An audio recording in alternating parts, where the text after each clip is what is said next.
우리는 지난주까지 4주 동안 기독교 코로나19와 기독교 신앙이라는 제목으로 우리가 이런 재난의 때 어떤 안목으로 어떤 태도로 신앙생활을 해야 하는가를 살펴보았습니다.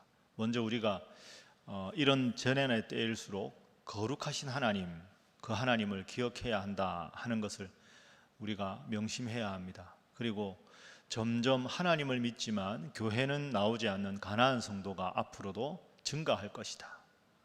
하나님을 믿지만 교회를 안 나오는 가난한 성도가 점점 숫자가 많아지면 교회 안 나오니까 하나님을 믿는 신앙조차도 없어져 버리는 사람들, 경외주의자에 대해서 우리가 또 살펴보았습니다.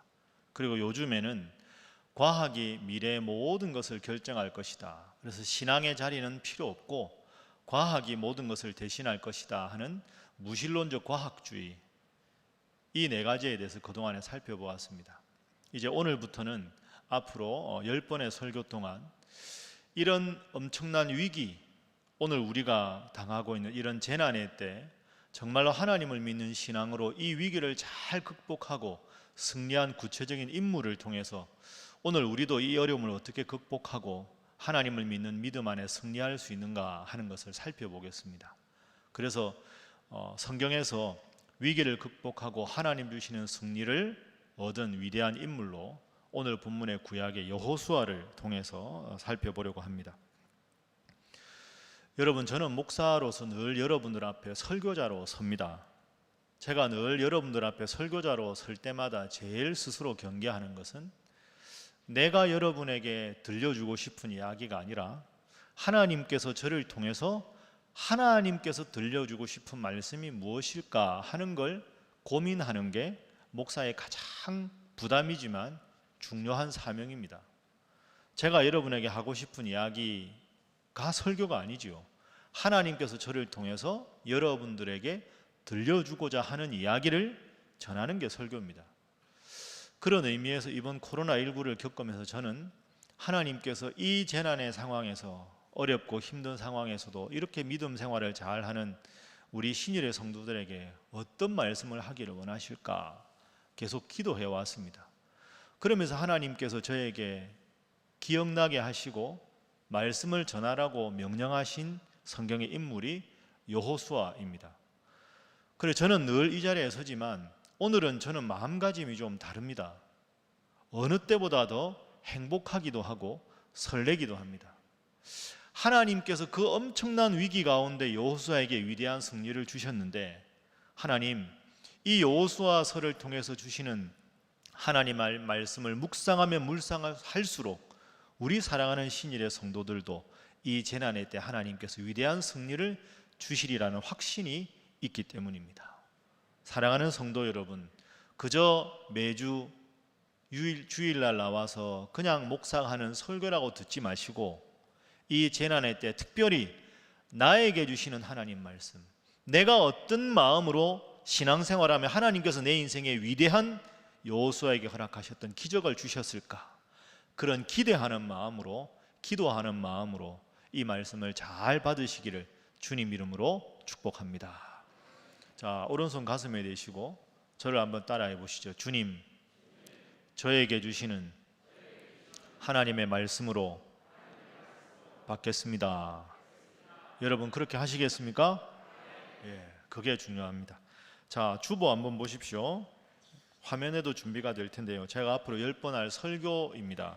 그래서 오늘부터 여호수아 1장부터 8장까지 해서 여호수아서에 관해서 6월달 4번 설교, 그리고 아까 말씀드린 대로 특별 새벽 기도에 월화수목금토 6번, 그리고 7월 5일 맥주감사 주일까지 여호수아서 말씀을 쭉 묵상하도록 그렇게 하겠습니다. 여러분도 가능하시면 댁에서 로마서 말씀을 말씀과 함께 읽으시면서 여호수아서를 계속 읽으시고 하나님께서 나에게 어떤 마음을 원하시는가 같이 한번 살펴보시면 좋겠습니다.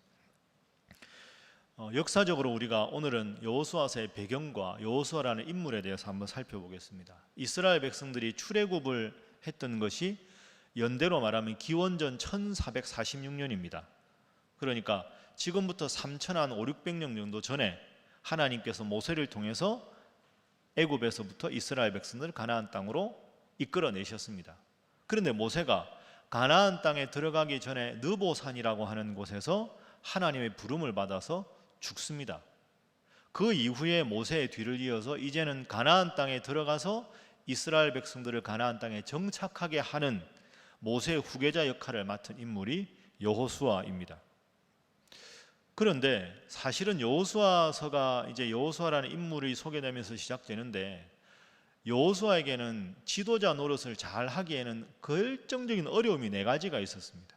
그러니까 여호수아가 만난 큰 어려움 4가지, 이 4가지가 뭐냐? 첫 번째는 이스라엘 백성들 앞에 요단강이 가로막고 있다 하는 겁니다.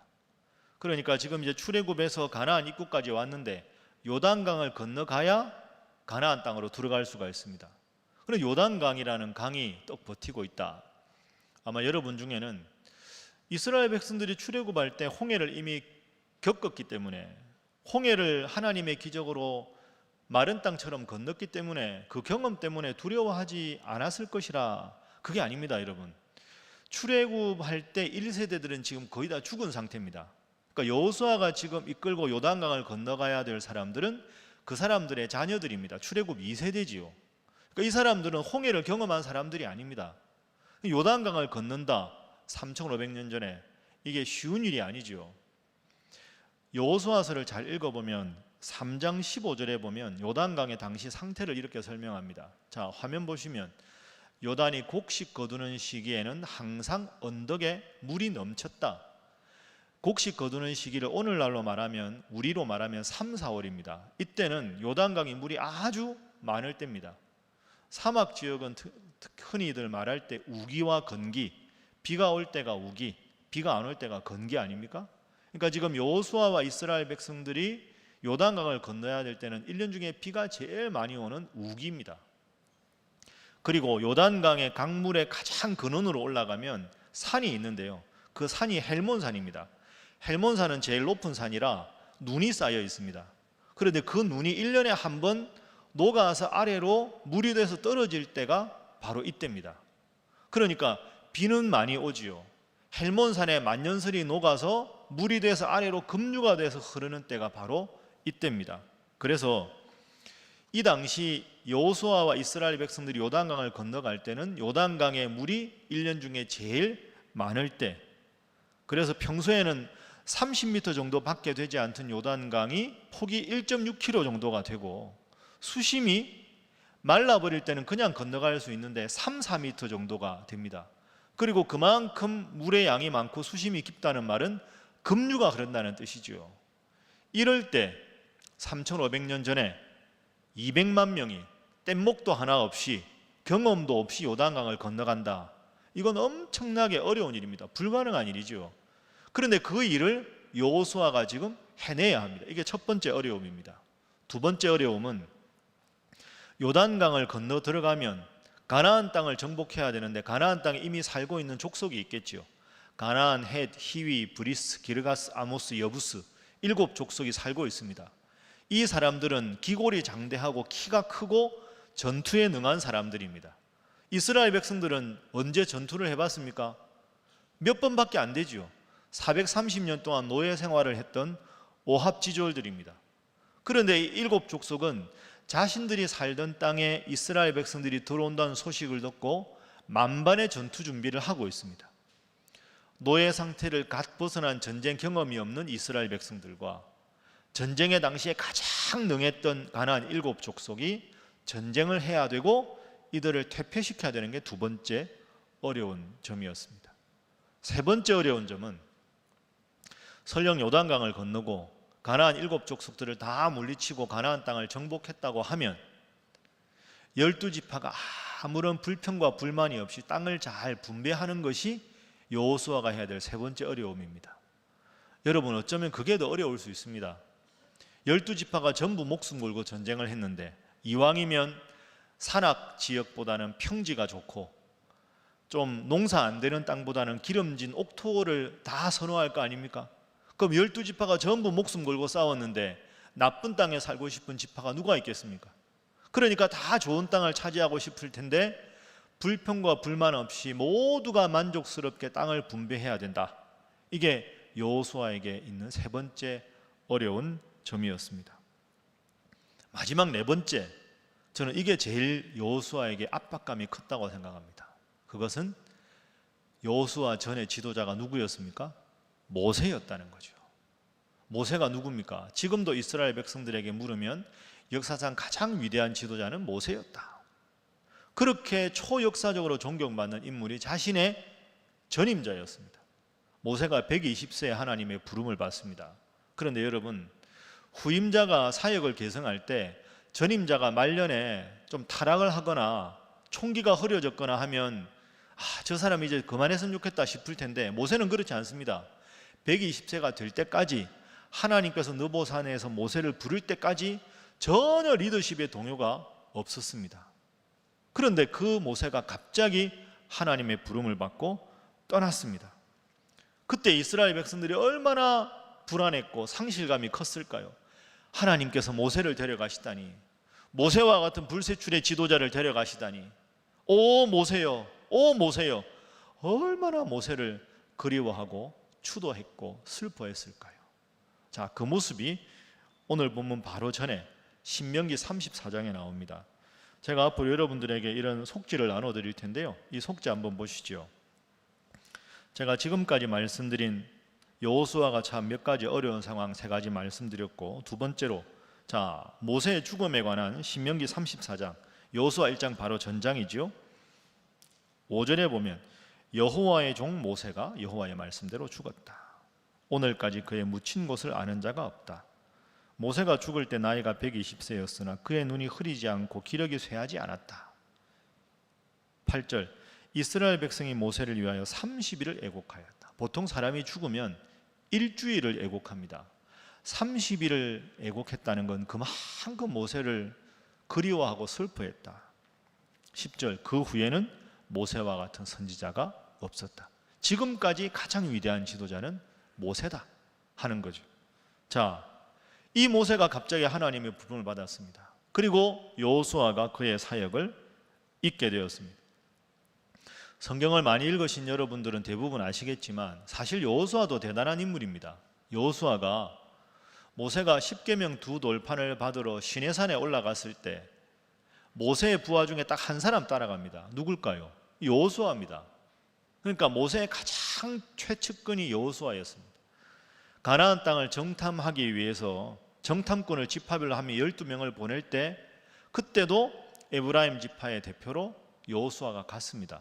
여호수아는 훌륭한 인물입니다. 그런데 여러분 꼭 기억하실 게, 지금까지 여호수아는 모세의 가장 훌륭한 참모로서 인정을 받은 것이지 위대한 모세의 후계자로 인정을 받은 게 아닙니다. 부하들 중에서는 그나마 낫다 이거죠. 그런데 갑자기 모세가 하나님의 부름을 받았습니다. 얼마나 여호수아가 불안했을까요? 자, 그리고 이제 오늘 여호수아 1장으로 넘어갑니다. 자, 여러분 속지 두 번째 표 한번 보십시오. 화면 보셔도 되겠습니다. 자, 오늘 여호수아서는 여호수아에 관한 이야기가 시작돼야 되는데 모세 이야기로 시작합니다. 1절에 모세를 뭐라고 소개합니까? 따라합니다. 여호와의 종 모세. 여호수아는 뭐라고 소개하느냐? 따라합니다. 모세의 수종자 여호수아. 여러분 이게 다릅니다, 그죠? 여호와의 종이 모세고 여호수아는 모세의 참모에 불과하다. 이게 여호수아서 1장 1절입니다. 1장 2절에 하나님께서 말씀하십니다. 내 종 모세, 나의 종은 모세다. 여호수아에게는 너는, 3절에도 내가 모세에게 말한 바와 같이. 여호수아서가 시작되었는데 1절부터 3절에는 주된 인물이 모세입니다. 그만큼 모세가 훌륭한 지도자였다 하는 것이지요. 자, 이런 상황에서 제가 말씀드린 대로 요단강 건너가야 되고 가나안 족속과 전쟁해야 되고 땅을 분배해야 되고 모세의 리더십만큼의 능력을 인정받아야 되는 게 여호수아에게 있는 네 가지 숙제입니다. 얼마나 불안했을까요? 얼마나 긴장했을까요? 여호수아를 잘 아는 사람들 중에는 여호수아 장군이여 축하드립니다. 당신은 참 훌륭한 분입니다. 아무리 칭찬을 해도 여러분이 여호수아라면 어떠셨을까요? 얼마나 불안했겠습니까? 야, 큰일 났다. 저 위대한 모세가 사라졌는데 내가 어떻게 앞으로 이 큰 일들을 다 해나갈 수 있단 말이냐. 남들 보기에는 늠름해 보였겠지만 속으로 얼마나 걱정이 많고 불안이 많았겠습니까? 차라리 안 할 수 있으면 안 했으면 좋겠다. 이런 마음이 아마 여호수아의 마음이 아니었겠습니까? 근데 하나님께서 그 마음을 아셨습니다. 그 여호수아의 마음속에 있는 불안과 두려움을 하나님께서 다 아셨습니다. 그리고 하나님께서 여호수아에게 나타나셔서 이렇게 말씀하십니다. 오늘의 아주 위대한 요절입니다. 5절 말씀. 자, 화면 봅니다. 함께 읽어보시죠. 시작.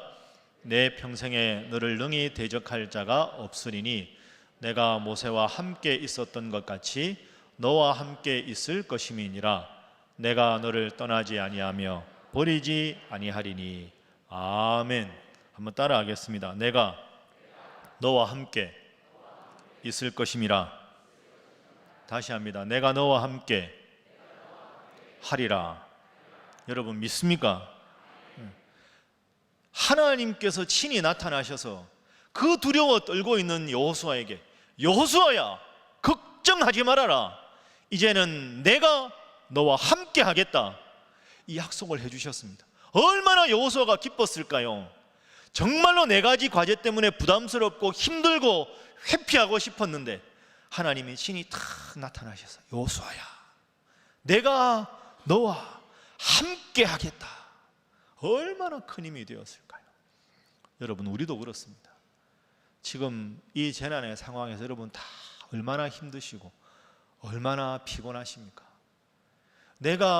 나도 모르는 사이에 가해자가 될 수도 있고 피해자가 될 수도 있고 어디 한번 나가는 것도 불안하고 경제적으로 어렵고 위축되고 얼마나 미래가 막막한지 모릅니다.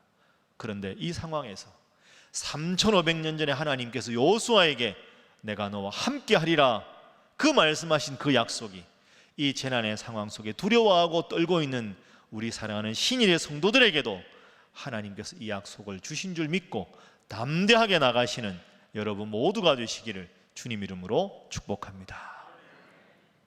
그래서 여호수아가 힘을 얻었습니다. 내가 너와 함께 하리라 하나님이 약속해 주셨기 때문에.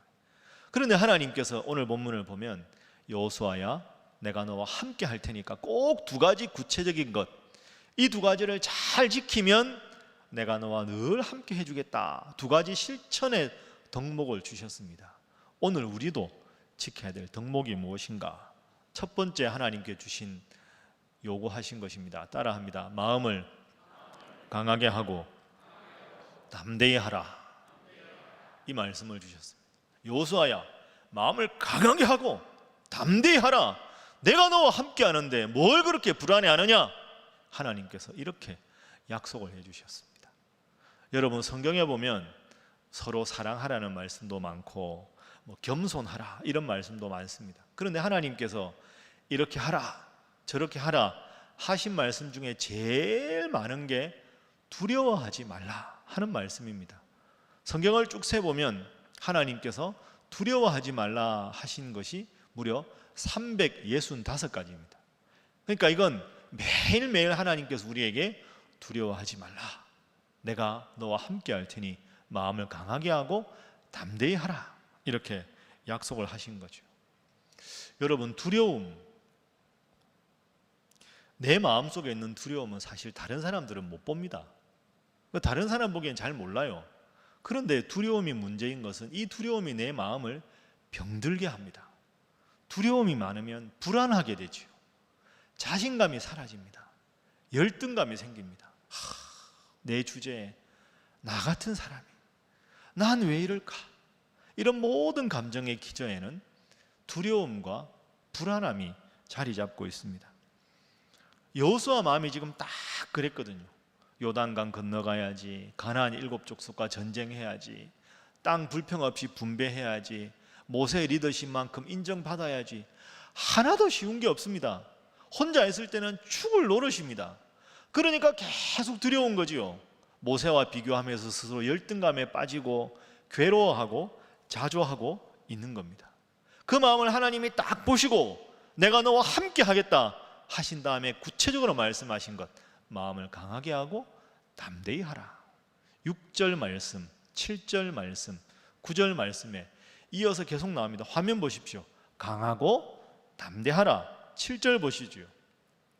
오직 강하고 극히 담대하라. 9절 말씀. 강하고 담대하라. 그건 뒤집어 말하면 지금 여호수아는 약하고 불안하고 있다 하는 거죠. 여러분이나 저나 마찬가지 아닙니까? 지금 얼마나 어려운 상황입니까? 약해지고 불안해지고 스스로에 대한 자존감도 약해지고 열등감도 생기고, 그런 오늘 우리에게 3500년 전에 하나님께서 여호수아에게 말씀하신 것처럼 강하고 담대하라. 왜? 하나님이 나와 함께 하시니. 여러분, 이 약속의 말씀, 강하고 담대하라고 하신 하나님의 말씀, 이것이 오늘 나에게 이 재난 속에 주신 말씀이다 믿고, 오늘 이 설교 말씀 나에게 주신 말씀으로 믿고 늘 강하고 담대한 여러분 되시기를 주님 이름으로 축복합니다. 이게 하나님 요구하신 첫 번째입니다. 자, 두 번째입니다. 자, 두 번째 하나님께서 요구하신 것은 하나님의 말씀을 묵상하라 하신 겁니다. 성경을 자세히 쭉 이렇게 모세오경부터 읽어보면 모세가 지도자 노릇을 40년을 했지 않습니까? 그리고 여호수아가 모세 후계자가 됩니다. 그러면 출애굽하는 그 과정에서 모세가 얼마나 하나님과 직접 대면해서 많은 교훈을 얻었습니까? 그러면 모세와 여호수아 사이에 흔히 하는 인수인계 과정이 필요할 텐데, 성경 어디를 봐도 모세가 그의 사역에 대해서 여호수아에게 인수인계했다는 내용이 없습니다. 그저 하나님께서 어느 날 모세에게 내가 너를 데려갈 것이다, 너의 후계자는 여호수아가 될 것이다, 이렇게 말씀을 하셨고, 모세가 여호수아를 불러서 하나님 말씀하셨다, 너는 이제 나의 후계자가 될 것이다, 이것밖에 없습니다. 그 어떤 사역의 인수인계 과정이 없습니다. 여러분, 이상하지 않습니까? 앞으로 해야 될 일이 첩첩산중인데 왜 하나님은 인수인계 과정을 하지 않게 하셨을까요? 거기에는 중요한 이유가 있습니다. 여러분, 인수인계는 사람과 사람 사이에 하는 겁니다. 전임자와 후임자 사이에 하는 게 인수인계입니다. 하나님 관점에서는 필요가 없다는 거죠. 모세가 훌륭한 지도자일 수 있었던 이유는 모세의 내면적인 덕목이 탁월해서가 아니라 하나님의 종의 노릇에 충실했기 때문에 모세가 지도자였던 겁니다. 그럼 여호수아도 모세가 가진 수많은 사역의 노하우를 배우는 게 중요한 게 아니라 하나님의 종 노릇에 충실했을 때 모세가 훌륭한 지도자였던 것처럼 여호수아야, 너도 하나님의 말씀, 이 율법책의 말씀을 깊이 묵상하고 그 말씀대로만 살아라. 그러면 그 어떤 지혜와 그 어떤 능력과 그 어떤 전략도 내가 너에게 다 줄 것이다. 이렇게 하나님께서 약속해 주신 겁니다. 그래서 내가 너와 함께 할 텐데, 첫 번째, 마음을 강하게 하고 담대히 하라. 두 번째, 이 하나님의 말씀을 깊이 묵상하라. 이 말씀 속에 모든 사역의 내용과 앞으로의 방향과 지침이 다 들어있다. 하나님께서 이렇게 말씀을 하신 거죠. 그 말씀이 오늘 본문 7절과 8절입니다. 자, 화면 보겠습니다. 오직 강하고 극히 담대하라 말씀하신 다음에 하나님 말씀하셨습니다. 나의 종 모세가 너에게 명령한 그 율법, 하나님 말씀을 다 지켜 행하고 좌로나 우로나 치우치지 말라. 그리하면 형통할 것이다. 8절 말씀. 이 율법책을 내 입에서 떠나지 말게 하며 주야로 그것을 묵상하여 그 가운데 기록된 대로 다 지켜 행하라. 그리하면 형통하리라. 약속하셨습니다. 세 가지죠.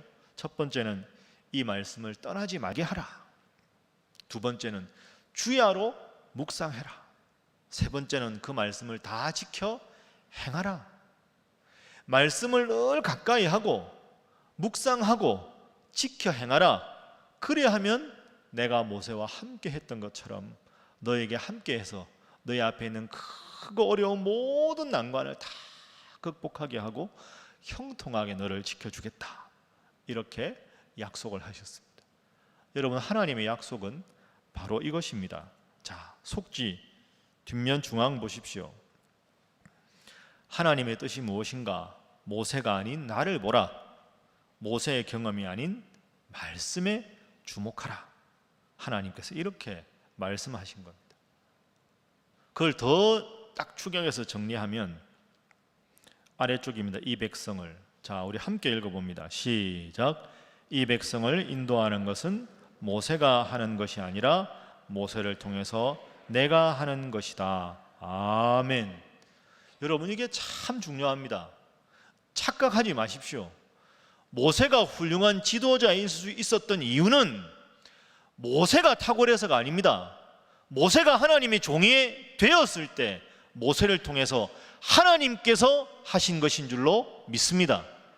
그러면 여호수아도 마찬가지죠. 여호수아가 뛰어난 능력이 있어서 그 모든 과제를 잘 해내는 게 아니라 모세와 함께 하신 하나님 앞에서 여호수아도 말씀대로 살아가면 모세의 하나님께서 여호수아의 하나님이 되어주시겠다 약속하셨습니다. 오늘 우리도 똑같습니다. 우리는 어떻게 고백할 수 있을까요? 그 아래쪽 보십시오. 이 재난의 때, 코로나19의 재난의 때 형통할 수 있는 비결은 내 능력이 아니라 무엇이다? 나를 통해 역사하시는 하나님의 능력이다. 그 아랫부분 저를 한번 따라 읽어보시죠. 내가 하는 것이 아니라 나를 통해 하나님께서 하시는 것이다. 여러분 믿습니까? 자, 저를 보시고요. 가슴에 또 손을 한번 얹어 보겠습니다. 따라하겠습니다. 내가 하는 것이 아니라 나를 통해서 하나님께서 하시는 것이다. 여러분 믿습니까? 그러면 영적인 원리는 간단합니다. 이 하나님의 말씀에 우리의 인생의 형통의 비결이 다 있으니 이 말씀을 떠나지 말고 주야로 묵상하고 이 말씀대로 지켜 행하면 모세의 하나님, 여호수아의 하나님께서 이 재난의 때 여러분의 하나님이 되어주시는 줄로 믿습니다. 그 하나님만 믿으면 우리는 이렇게 고백할 수밖에 없습니다. 나는 저를 한번 따라하겠습니다. 나는 잘 될 것이다. 다시 합니다. 나는 잘 될 수밖에 없다. 믿습니까? 그렇습니다. 여러분 오늘부터 여호수아서 말씀 계속 묵상할 때 그 두렵고 불안하고 떨렸던 그 여호수아에게 하나님 말씀 묵상하고 그 가운데 지켜 행했을 때 마음을 강하게 하고 담대했을 때 모든 어려움을 극복하게 해주셨습니다. 말씀을 묵상하면 묵상할수록 여러분의 형편이 더욱더 나아지고 여러분의 영적인 삶이 더 풍요로워져서 정말로 이 재난의 상황에서 여호수아의 하나님이 여러분의 하나님이 되어주셔서 하나님 때문에 형통하고 하나님 때문에 승리하시는 우리 사랑하는 신일의 모든 성도들이 되시기를 주님 이름으로 축복합니다. 기도하겠습니다. 하나님, 코로나19의 재난 한가운데 오늘 저희가 주님 앞에 예배드리러 왔습니다. 저희의 건강을 지켜주시고 여전히 하나님을 사랑하는 마음을 주셔서 감사합니다. 3500년 전 외로웠던 지도자 여호수아를 오늘 묵상하게 해주셔서 감사합니다. 첩첩산중과 같은 어렵고 힘든 상황 속에서도 하나님만 믿고 말씀만 의지하여 모든 것을 극복한 여호수아의 믿음을 오늘 예배드리는 신일의 성도들도 본받게 하여 주옵소서. 코로나19라는 재난 속에서 상황이 예전 같지 않다고 불평하지 말게 하시고 나의 신앙의 게으름을 상황 때문이라고 비겁하게 변명하지 않게 하여 주시며 지금까지 나의 삶을 인도하신 하나님 은혜를 다시 한번 되새기며 살아가게 하여 주옵소서. 하나님, 이 재난의 시기를 겪으며 오늘 저희로 하여금 정말로 하나님의 은혜 없이는 하루도 제대로 살아갈 수 없는 불안한 존재임을 자각하게 하시고 강하고 담대하라 말씀하신 하나님의 음성을 오늘 나에게 주신 음성으로 듣고 아멘으로 응답하게 하여 주옵소서. 주님, 저희와 함께 하여 주옵소서. 주님, 주님만이 주실 수 있는 응답과 승리를 우리 신일의 성도들이 이 재난의 상황에서 친히 경험하게 하여 주옵소서. 믿고 감사하며 예수님의 이름으로 축복하고 기도하옵나이다. 아멘.